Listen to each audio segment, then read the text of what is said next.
Y el coronavirus evidentemente es un tema para informarse bien, para tener en cuenta, pero si bien se da a nivel internacional, también repercute aquí en la Argentina. Pero no es el único tema que tenemos. Tenemos el tema de la deuda, tenemos los diferentes proyectos en el Congreso Nacional y también tenemos nuestras cuestiones autóctonas, como lo es el dengue, que lo veníamos mencionando bastante en esta semana. Nos acompaña para poder hacer un análisis de todos estos temas el diputado nacional por la Ciudad de Buenos Aires de Juntos por el Cambio, Álvaro de la Madrid. Buenas noches, gracias por estar aquí. Buenas noches, gracias por la invitación. Bueno, como para hacer una conexión, me gustaría incluso preguntarle por el coronavirus, cómo lo ve aspectado en la Argentina, cómo ve el tratamiento que se está realizando.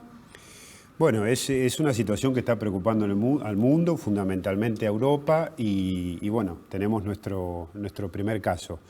Lo que nos preocupa, que ya lo hemos señalado, es el tratamiento inicial que hizo el gobierno y el ministro con algunas medidas que no parecían estar a la altura de la prevención y de darle, no digo una situación de alarma, como estaban señalando ustedes, pero sí de preocupación, de ocupación y de respuesta de la cuestión. El obligar a quienes ingresaban a la Argentina a presentar una declaración jurada y con eso basta, como diciendo yo mismo certifico que estoy sano, que no tengo ningún virus, parecía que era una medida que no alcanzaba. Hay colegas que han presentado un proyecto para hacer que el ministro concurra a la Cámara de Diputados a dar las explicaciones. Pero las explicaciones, ¿en qué sentido? Primero, en el ámbito donde deben darse, el ámbito natural, que es el Congreso, para que la gente pueda tomar nota de qué es lo que está haciendo el gobierno, cuáles son las medidas preventivas, cómo es la situación, y en definitiva, me parece que es lo que corresponde. Así que esas son las últimas novedades con respecto a toda esta situación y lo que hemos propuesto, que el ministro concurra al Congreso, que despeje dudas, que cuente cuáles son las medidas de prevención, cómo está la situación, ahora, qué está haciendo la cartera y demás. A lo que va con lo del papel y demás, pero ¿no le parece que también montar todo un operativo quizás llevaba más paranoia a la sociedad, que indefectiblemente igualmente el coronavirus iba a llegar como llegó a Ecuador, como llegó a Chile, como llegó a todo el mundo, por el mundo que tenemos hoy tan interconectado? No, yo los escuchaba, claro, yo comparto eso y hasta el hecho de que pudiera llegar en la perspectiva, en la posibilidad. Pero la respuesta tiene que ser, como te decía, de ocuparse, y es una de las facultades del ministro, claro, no desde la alarma, pero sí contar cuál es la situación, porque yo creo que, al contrario, mi mirada es que esto calma, esto que decían ustedes, la ansiedad, por ahí, la cuestión de la gente, se calma con información, sí, con explicación, con medidas concretas, no una interpelación culpabilizándolo del coronavirus. Claro. Sería un disparate, pero sí que explique, estando al frente de la cartera, cuáles son las medidas y qué es lo que se está haciendo. Hay algo que me gustaría destacar, que ya llevamos como 3 días, y ya antes de la semana pasada, que es el trabajo que está haciendo el Instituto Malbrán, que la verdad a quien hoy nos toca la noche todavía no lo mencionamos, y están trabajando con cada uno de los casos sospechosos y no valoramos, y me gustaría mencionarlo ahí antes que pregunten, Cínico. Cuando estamos hablando de interpelar al ministro, destacábamos en el bloque anterior que llegó a ser tendencia un pedido de renuncia al ministro. Está bien, estamos hablando de las redes sociales, Micromundo, pero ¿no hay a veces como una exageración también? Nos responsabilizamos también como medios, no vamos a hacer cargo nosotros, por lo menos tratamos de hacerlo con responsabilidad, pero se ha sobreabundado sobre el tema del coronavirus del primer paciente, que el paciente finalmente estaba filmando, sacándose selfies, o sea, no era tan grave, como para... ¿Es necesario que directamente se culpabilice al ministro de Seguridad por este caso puntual? Al ministro de Salud. De Salud, perdón. No, culpabilizarlo no. Por eso retomo la línea de lo que te decía. ¿Qué es lo que está ocurriendo en los demás países? Y por eso yo empezaba por cuál fue la respuesta inicial, ¿sí? Que parecía que era como, no digo de subestimar, pero sí de no pasa nada, estamos en la periferia, estamos muy al sur, en Argentina, estamos lejos. Hace calor. Entonces yo creo que las dos medidas son malas. La alarma por la alarma en sí mismo, es decir, meterle miedo a la gente y demás, y también la subestimación. Es decir, lo que nosotros creemos que tiene que hacer el ministro es informar y explicar. Si nadie lo culpabiliza, es decir, cuáles son las medidas preventivas, qué es lo que ha hecho el ministerio, cuál es la situación. Pero le van a preguntar solamente por el coronavirus, porque podrían aprovechar para preguntarle por el dengue, los 12 niños wichis muertos. Yo los escuchaba, claro. Y por el plan de salud, en definitiva, como ustedes decían, que ha sido, a mi modo de ver, y lo voy a emparentar con esto, una de las deudas o de los temas ausentes en el discurso del presidente, que lo escuchamos en la Asamblea al inaugurar las sesiones ordinarias. El presidente Mauricio Macri dijo hoy desde Guatemala, donde fue a participar de una charla con otras figuras iberoamericanas, una frase que para mí es poco oportuna, ¿no? Pero dijo que el populismo es más peligroso que el coronavirus. ¿El gobierno de Alberto es populista también? Bueno, hoy hablaba del populismo en un medio. A mí me parece lo siguiente. ¿Qué es el populismo? Si uno tiene que responder eso.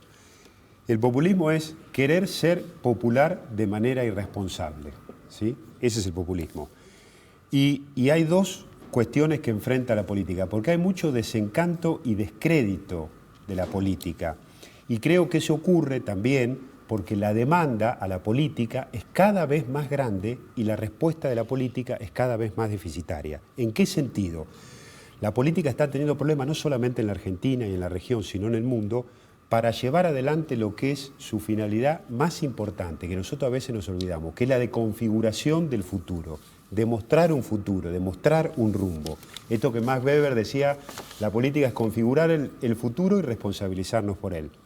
Hoy hay una gran falencia con eso, de alguna manera, entonces abundan, ¿sí? A mi modo de ver, esto no lo pongo como en palabra del expresidente, ni lo comparo, abundan todos esos emergentes que hacen política desde la denigración de la política. Es decir, yo voy a solucionar los problemas porque no tengo nada que ver con la política y estoy desvinculado de la política. Imagínense un médico que le diga, yo te voy a operar bien, pero odio estar en el quirófano y manejar los instrumentos. Pero se decía que el gobierno de Cristina es populista, pero el de Alberto, pregunto yo, creo que también populista? A eso iba a terminar. Yo creo que sí, y te lo fundamento porque escribí una columna de opinión hace unos días en Infobae que hablaba de esto.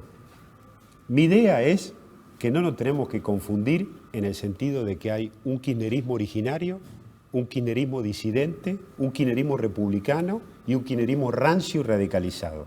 Es todo lo mismo y son todos parte de lo que fue el anterior gobierno, de la corrupción y son todos parte de la búsqueda de la impunidad.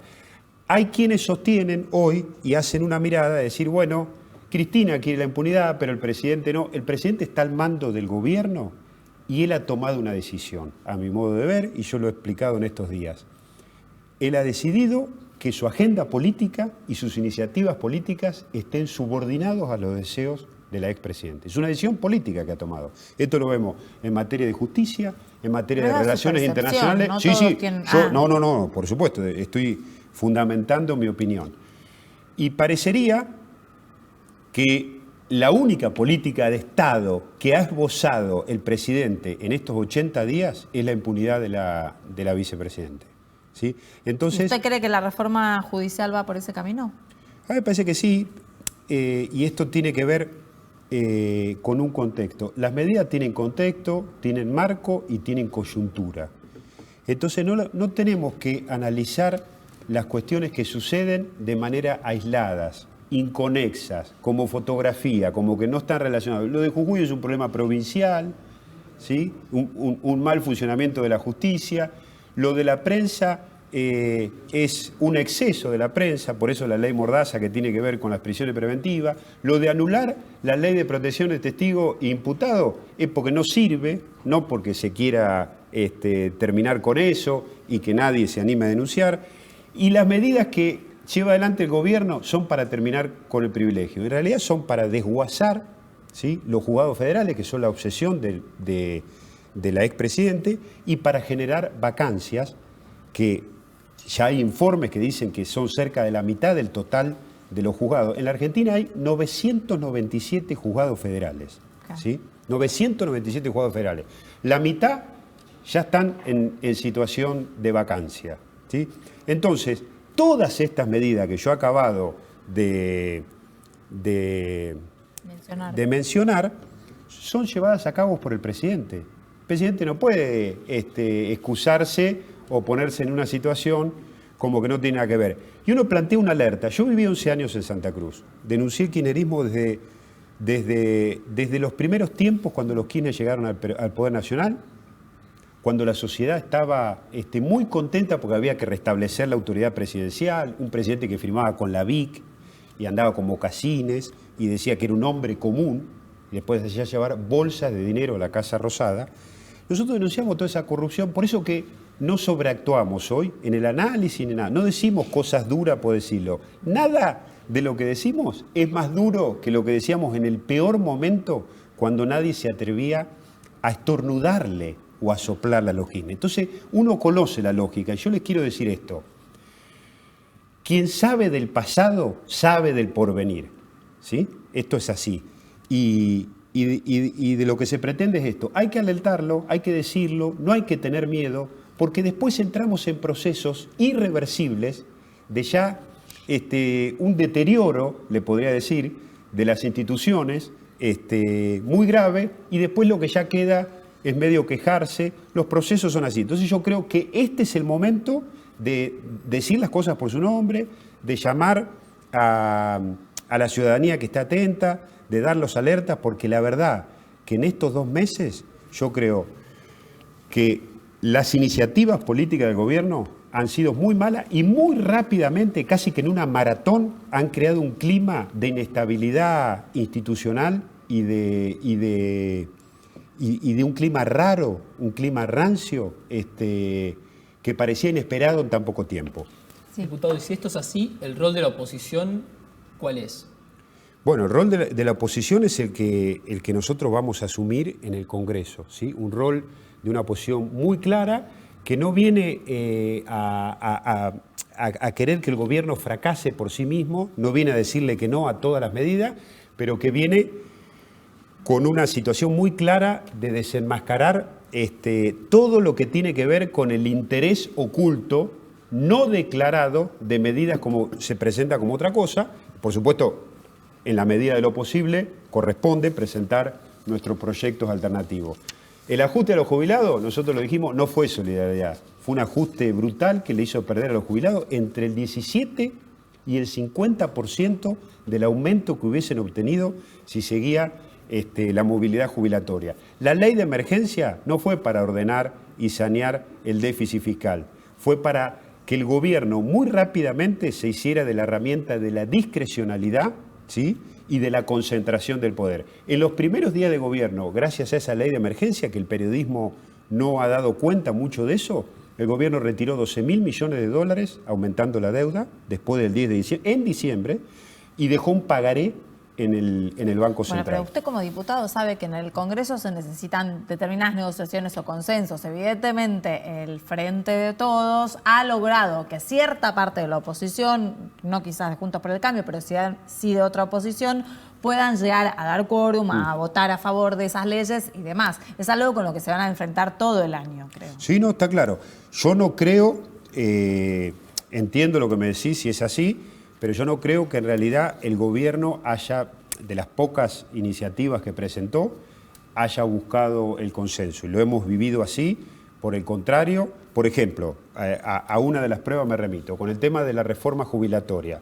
Nosotros fuimos a las comisiones y dijimos, esto que se presentaba como terminar con los privilegios, una cosa que En la que estaban de acuerdo. Una cosa que estábamos de acuerdo. Le dijimos dos cosas. Mirá, te doy un ejemplo. Bueno, nosotros estamos en contra de los privilegios, ¿sí? ¿Por qué solo una medida en exclusividad, ¿sí? Con una selectividad quirúrgica que va solamente contra el Poder Judicial?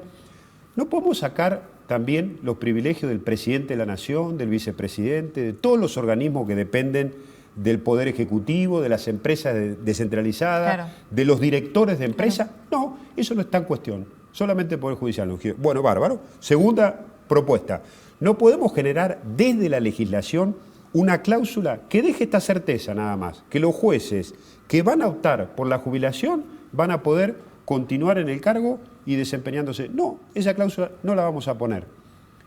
Es decir, no veo Búsqueda esa de voluntad de consenso, realmente. Diputado, me gustaría que Nico entre en el Sí. tema judicial, que es nuestro especialista. Hoy ya es noticia sabida, salió finalmente en libertad debido oficializar la libertad porque estaba en una domiciliaria que hacía quedar la Quinta de Gostañán como un calabozo, ¿no? O sea, estaba con bastantes comodidades. En la única causa en la que quedaba detenido, que era Río Turbio. Y al mismo tiempo tenemos a Aníbal Fernández, interventor en Río Turbio, un hombre que tiene una gran cualidad para ser interventor, es contador y abogado, en un lugar que es denunciante de debido.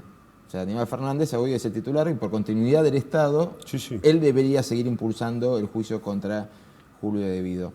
La oposición puede hacer algo, no digo de meterse con la justicia en una decisión judicial, pero puede interpelar por lo menos las cualidades de los funcionarios que están siendo designados Bueno, en determinados lugares. Me haces una pregunta que me toca al dedillo en lo personal. No sé si me lo preguntás porque lo sabés o encaja justo con lo que yo he presentado. Yo he presentado un pedido de informe al Poder Ejecutivo, ni bien se nombró Aníbal Fernández. Conocía. Sí. El pedido de informe y de impugnación, las dos cosas a la vez. Impugnación, ¿por qué? Vamos a empezar por lo primero. Porque yo considero que no hay mérito razonable para nombrar a Aníbal Fernández al frente del yacimiento carbonífero fiscal. Más allá de que está de más explicarlo, uno reconoce que es una atribución del presidente nombrar a sus funcionarios y Claro. demás. Ahora, impugnación porque no hay mérito razonable. Y el pedido de informe es acerca de cuáles son las cualidades, las características, los antecedentes en la materia, en minería, en logística, en la cuestión de manejo de la usina hidroeléctrica que se está llevando a cabo en el Turbio, la cuestión de la importación, atraer inversiones. Me pide un informe que no se ha contestado. Eso lo podemos hacer y yo creo que corresponde, ¿sí? No, porque uno no lo puede hacer además, vetarlo, ya te digo, como invalidarle al presidente su derecho a nombrar a los funcionarios, pero sí a controlar y fiscalizar. En lo concreto lo he hecho, estoy esperando la respuesta del Ejecutivo, que lo tiene que hacer porque hay una ley de acceso a la información pública y de obligación de brindar la información pública más a un diputado cuando la presenta a través de un pedido de informe, que lo debe hacer. Así que estamos esperando la respuesta. Para mí es un nombramiento muy malo, si también lo tengo que caracterizar o tengo que dar opinión. Pero bueno, caso Sabatella, que es peor todavía, porque Claro. fue condenado Claro. siendo funcionario. Y sí. sí, lo mismo, el mismo ejemplo. Y hoy, por eso ustedes fíjense cómo se emparentan las cosas, esto que les decía. Lo que pasó en Jujuy, una marcha muy grande en la provincia, de una provincia que sabe lo que le ha costado recuperar la paz social, la concordia, la cordura cívica, ¿sí? Y defendiendo de alguna manera que no se avasalle o que no se produzca la intervención del Poder Judicial, que es una medida absolutamente excepcional y que el senador que lo presenta con guiño del gobierno, porque si no eso se retira muy fácil, el presidente hace una declaración y dice que no, eso avanza, se va a tratar el 10 de marzo en el Senado. Nosotros lo vemos como un barbarismo político, porque no hay ninguna razón, supongamos, voy a hacer una interpelación a los oyentes. Yo creo que Milagro Sala no es inocente, está bien condenada, los hechos de corrupción son aberrantes, son graves, están probados en segunda instancia, en la Corte y demás. Supongamos que Milagros Sala, porque es como si fuera, yo extremo el razonamiento, ¿no? Para que se vea la barbaridad de la intervención. Supongamos que Milagros Salas, como cual es una ciudadana común, ¿no? Estuviera mal detenida, una mala detención, ¿sí? Bueno, hay cierto sector que dicen que no hay tantas pruebas como para que esté detenida. Yo aclaré las razones por las cuales fallo de la Corte que lo confirma, pero no es ni siquiera eso motivo para pedir la intervención del Poder Judicial, porque estamos hablando de un caso. Es decir, o lo digo de otra manera, ¿cuáles son las razones del mal funcionamiento del Poder Judicial de Jujuy para intervenirlo? ¿Cuáles son? Ahora, diputado, digo, si no, sacamos Milagros Sala, digo, ¿cuáles son? No hay respuesta.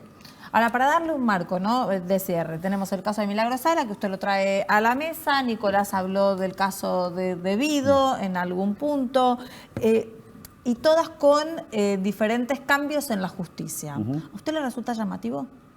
Sí, claro que me resulta llamativo, porque es una medida que va en una sola dirección. Es decir, han pasado muy pocos días y muchísimos funcionarios que estaban condenados han recuperado su libertad de manera expresa. Y hoy, fíjense lo que está pasando en la Argentina, porque yo creo, realmente lo creo, que la corrupción ha sido y es la partera de todas nuestras desgracias. Pero apuntaba al comportamiento de la justicia. Sí, a eso voy. La justicia que ha mantenido por años, durante muchísimos años, porque si llegamos a esta situación hoy es porque durante todo el kirchnerismo, con todo este tiempo que yo te decía de denuncia, de prueba, no se pudo investigar nada por años. La justicia se había convertido en un reducto servil y domesticado del poder político y que prácticamente había generado un dique de impunidad. Y hoy la sociedad lo que necesita y lo que clama son dos cosas: justicia y oportunidades. Vivir en un país serio, con normalidad institucional y oportunidades, es decir, trabajo, poder desenvolver su vida de manera normal, llevarla adelante y poder vivir en paz. Hoy esas cosas realmente están como en cuestión. Milagros Salas y Vido son dos símbolos mayúsculos e inmensos de la corrupción de todos estos años. Gracias, diputado, por estar con nosotros esta noche. Quédense.